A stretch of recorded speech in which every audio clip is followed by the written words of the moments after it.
خاصة إذا كان الشعر طلع مثلا شعر أنا كيف هون طلعوا شعر ماما فيه بتحسوا هيك نشافة. فلما أنا استخدمته وماما استخدمته كتير حلو، بيعطي لمعة كمان كتير حلوة. هو مغذي للشعر بالضبط، يقوي الشعر. اوكي كيف بدنا نشيل؟ كيف كنت تشيلوه؟ هذا بس ناخذ هذه نقطعها من الأصل ديالها. اوكي أنا بدي أشوف كيف بده يتحول لونه أخضر. فهذا الجل هو الغذاء ديال الشعر. هذا الجل هو حتى للبشرة في عالم تستخدمه. إيه أكيد الألوي فيرا يعني منتج يعني خطير للبشرة للجلد، لكن للشعر نتائجه كتير حلوة. أنا زمان كنت حطه على بشرتي كتير منيح من جد. فيك تبلشي. اوكي شوف كيف هلا بلشت شوي ونفرك شيل الجل ونفرك. فهذه المادة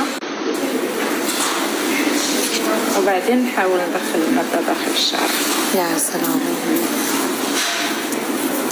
والزيت لشو؟ الزيت عشان شوية ترطب الشعر. اوكي. ونمشط عشان الشعر كامل يستفيد. ايه ياخذ كل الجل. ومصة شعر. ما كان بدك تجي فكرة، ما كان بدها تجي خلودها. جبت لا بدك تروحي معي. المرة الماضية لما جيت كانت خلود مو كانت بمصر، فلما امبارح دقيت اخذت موعد عشان دخلنا مش من غير قلت لها يا عمي انت اخذتي اجازه طويله في مصر ولا هي ما رح تجي؟ قلت لي لا خلص صار لي فتره، صار لي كم يوم هون جيت من مصر، خلص بكره رح اجيكي.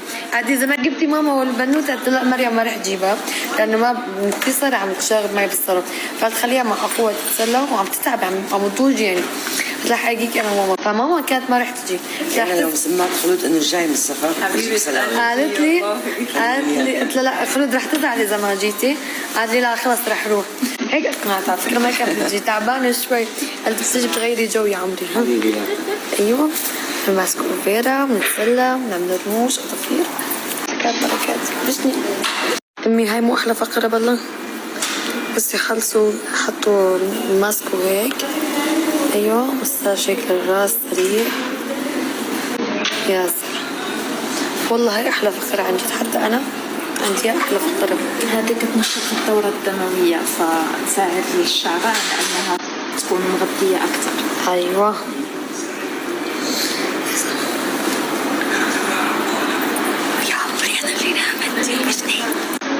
يا عمري وانا جايبتك كلمات هيك شوي تغيري الجو ترتاحي. يلا عم تشيل الرموش القديمة.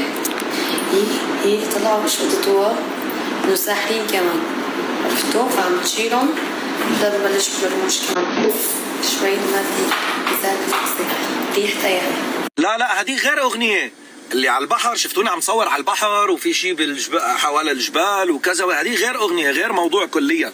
هاي اغنيه العرسان كان بس فقط اغنيه حلالي انت كانت بس بالفيلا وبصاله الاعراس بس. هاللوكيشن اثنين بس.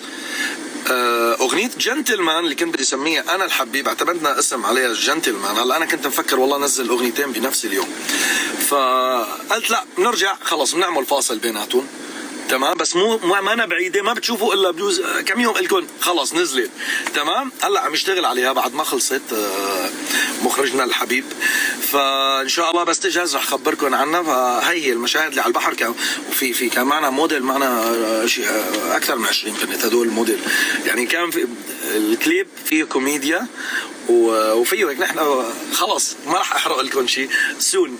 طلعت فحصت روس الاولاد فاكتشفت انه بدهم يحلوا. هلا احمد عم يقول لي ما بدي احلو بابا شعري هيك منيح مشان ما يخفف من فوق. فقلت له لا ما بنخفف لك كثير من فوق، ورجيني لشوف هذا كمان بدهم يحلوا.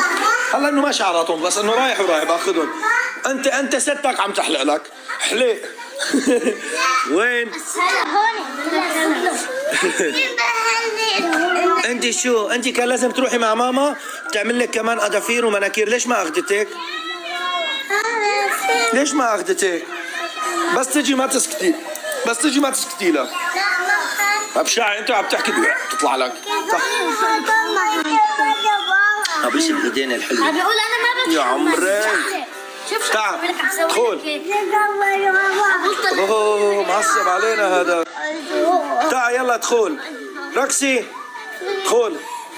تذكرت روكسي عنده عملية تجريف لسه جرفوا له، نسيت والله على اساس بدي انعمل. والله العظيم مليار شغله، مليار الا شوي شغله براسي. طلعوا تعال ادخل ادخلوا لا اعمل لي ميكي ماوس وحركات. يلا تعال.